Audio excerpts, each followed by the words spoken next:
Ravenda Kurdî li Viyana paytexta welatê Nîmsayê û beşdarbûna çend partiyeka Rojavayê Kurdistanê xwepêşandaneke ji bo piştgiriya xwepêşandanên Rojhilatê Kurdistanê du hilêdar xistin. Xwepêşandan ji meydana opêraya paytexta wî welatî dest pê kir û heta li pêş balyozxaneya Îranê birêve çû. ما هاتیم ور بردم سفارتا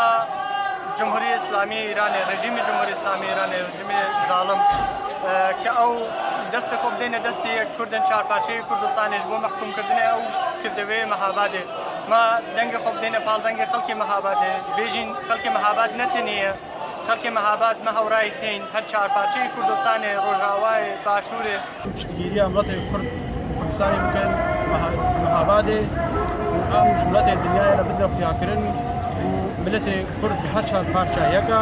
وكيجان بارشا بيشي ما حموا يكا وتشتغيليا ملت الكردن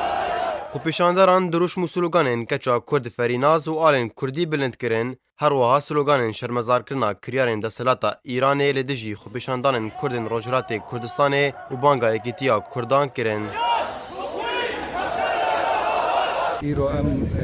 کردی لینا باجار لینا در کتنش و خشکا خفرمیا و باجار محاباته و خدانا محاباته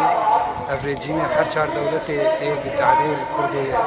کرداد کن برا ظالبن انه هو مرحله در بازبو ام تخازن بیجن ایرو اب نظام ملالی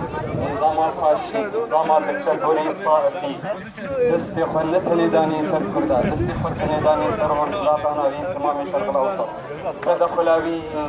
سیاسات حمی اقلیمی ده Xwepêşandana paytexta Nîmsa Viyana derê xistinên sê partiyên Rojavayê Kurdistanê yên li wî welatî têde beşdar bûn, got ew jî Partiya Demokrata Kurdistan Sûriya, Partiya Demokrata Pêşveroya Kurd li Sûriyê û Partiya Wehdê Yekîtî. وام بهيفينا ابتشتاياجي نكررين وان شاء الله ام تخسيرناكن جملتي خره ام كردي روجافاي سورينا وام دركتنج بوفي اعتصاما في كشكاهان قولوا كرني شربزا كرني بما اشدار بونه و ام شرمزارا ريجيما ايران دكن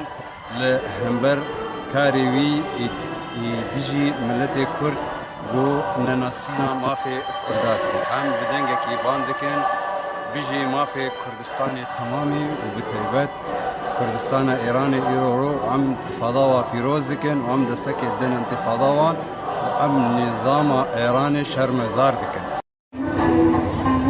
Piştî destpêka şoreşa Sûriyê di 15 adara 2011 de gelek welatiyên Rojavayê Kurdistanê ji ber rewşa aborî ya xirab û derxistina yasaya leşkeriya neçar got peyedê û hevalbendên wê li Rojavayê Kurdistanê ragihandine berê xwedana welatên Ewropayê û bi taybetî welatên Almanya û Nîmsayê.